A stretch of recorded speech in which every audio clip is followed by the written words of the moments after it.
in which we are not prepared for. Tokumbo. This reminds me of the story of a man called Joseph.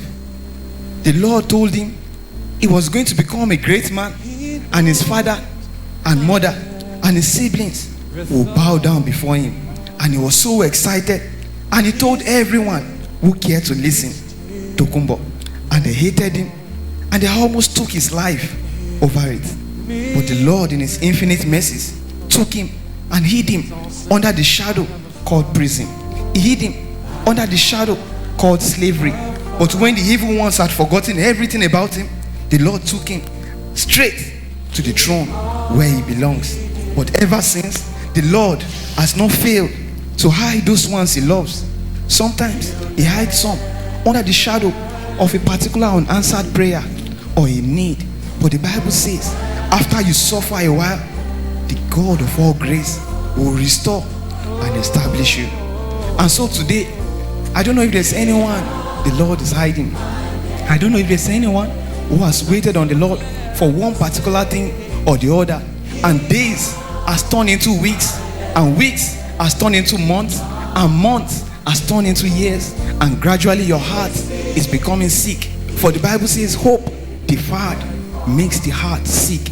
Today, the Lord asks us to strengthen your heart with his word in the book of Habakkuk chapter 2 verse 3. He said, this vision I've showed unto you, though it might seem slow, he says, wait for it, for it is set for an appointed time, and it will surely come to pass. He says, I alone know the plans that I have towards you. He says, they are plans of good and not of evil, plans to give you a hope and a future.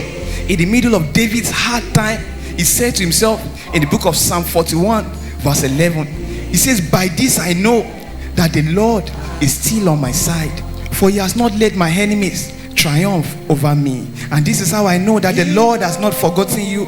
And this is how I know that the hair of your head is numbered. And this is how I know that the Lord still has you in the palm of his hands. And this is how I know that you are still the apple of his eyes. And this is how I know that you live in the center of his heart.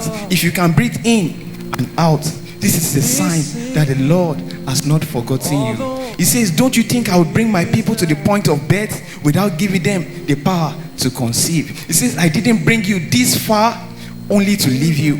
I didn't bring you into the city of Lagos only to watch you go back empty-handed. I didn't give you those children only to watch you unable to send them through university. I didn't give you life only to take it again. I didn't deliver you from that sickness only to watch you die from accident. I didn't bring you this far only to leave you. And so I just want to strengthen someone's heart with this word. The Bible says in the book of Psalm 124, it says, what if it had not been for the Lord who was on our side? It says, let Israel now say, if it had not been for the Lord who was on our side, when our enemies came up against us, then they would have swallowed us alive. And the raging storm came up against us, then it would have overflowed us. But it says, let us thank the Lord who has not given us as prey to the teeth of our enemies. It says, we have escaped as a bird from the snare of the fowler. The snare is broken and we have escaped. Our help is in the name of the Lord who made the heaven and earth. Our help is in the name of the Lord who parted the Red Sea. Our help is in the name of the Lord who brought down the walls of Jericho. Our help is in the name of the Lord who walked upon the waters. Our help is in the name of the Lord who fed 5,000 with 5 loaves of bread.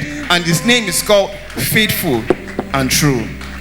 On this note, we draw the curtain, ladies and gentlemen. We say thank you very much for having us. We love you all and God bless you. It's the same.